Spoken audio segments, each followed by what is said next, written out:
तमिलनाडु के तूतीकोरिन में पुलिस हिरासत में लिए गए अमेरिकी जहाज के 33 सदस्यों से मुथ्थियापुरम पुलिस स्टेशन में पूछताछ की जा रही है।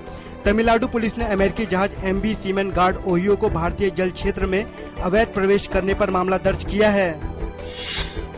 पाकिस्तानी सेना की तरफ से नियंत्रण रेखा पर संघर्ष विराम उल्लंघन की घटनाएं लगातार जारी। कल शाम जम्मू के परगवाल में पाकिस्तानी सीमा की ओर से हुई फायरिंग, कई ग्रामीण जख्मी हो गए। घायलों में सीमाई इलाके में बसे गांव की एक महिला और 3 बच्चे शामिल हैं।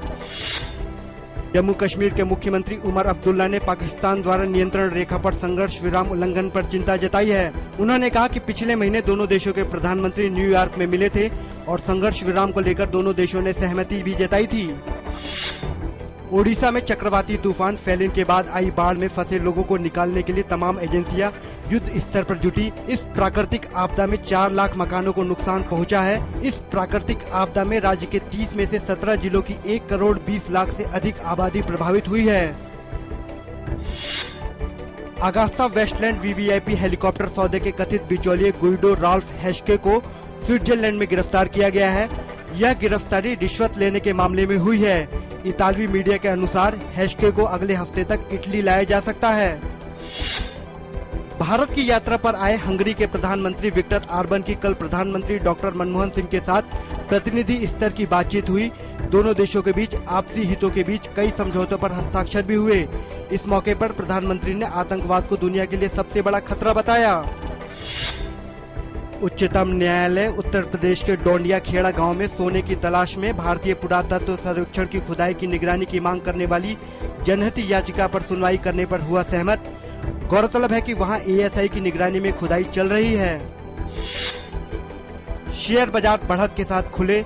सेंसेक्स 118 अंक की बढ़त के साथ 20,533 अंक पर खुला। इसी तरह नेशनल स्टॉक एक्सचेंज का निफ्टी भी 42 अंक ऊपर 6,087.55 अंक पर खुला। आज अंतरबैंक विदेशी मुद्रा बाजार में डॉलर की तुलना में ₹13 मजबूत होकर 61 रुपए 10 पैसे प्रति डॉलर पर खुला।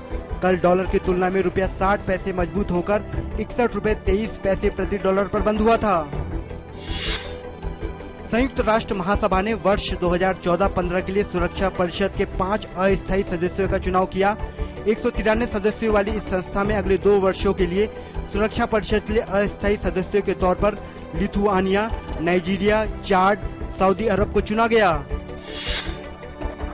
अमेरिका में कर्ज सीमा बढ़ाने संबंधी समझौते को संसद और राष्ट्रपति ओबामा की मंजूरी मिल जाने के बाद अब 16 दिनों से जारी सरकारी काम बंदी हुई खत्म।